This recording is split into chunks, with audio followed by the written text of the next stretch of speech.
Ja, da haben wir noch die Original Milserburm und die Luinger Dirndl Nummer 2, ein Prost der Gemütlichkeit, haben wir die unter den Titel, da hucken sie der Jagerstumm inne.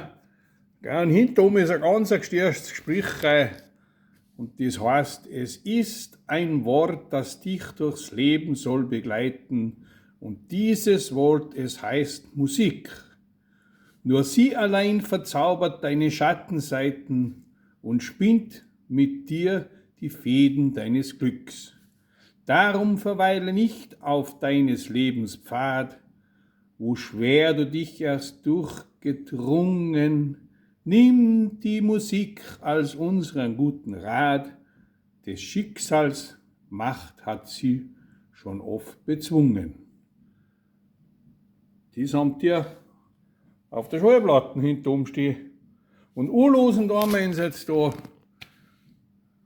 von derner, jetzt bin ich ganz durcheinander mit den Reim da.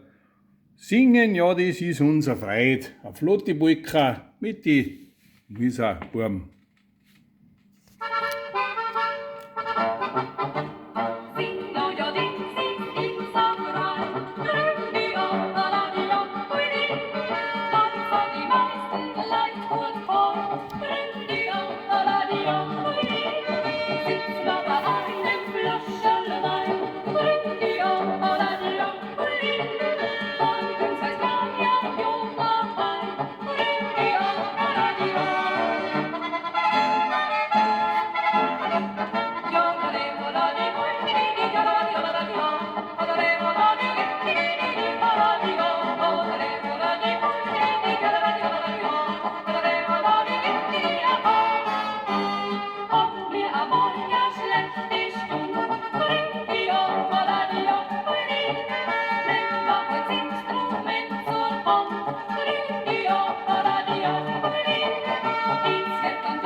Ja, die sind jetzt die Milserburm gewesen. Und weil ich jetzt da eben gerade so zugelassen habe und da aber das Louis Wechselberger da gelesen habe, jetzt bin ich mir nicht ganz sicher, ob der Wechselberger Louis noch nicht später auch noch mal eine Musik gehabt hat. Und zwar Louis Wechselberger und seine wilden Hund, die haben bei so einer Indoor-Besetzung noch gehabt. Da habe ich aber lange Kassetten gehabt, aber die weiß ich nicht mehr, wo ich die habe. Louis Wechselberger und seine wilden Hund. Ich meine, dass das der Klarinettinger gewesen ist oder auch der damalige Chef von den Milserburm.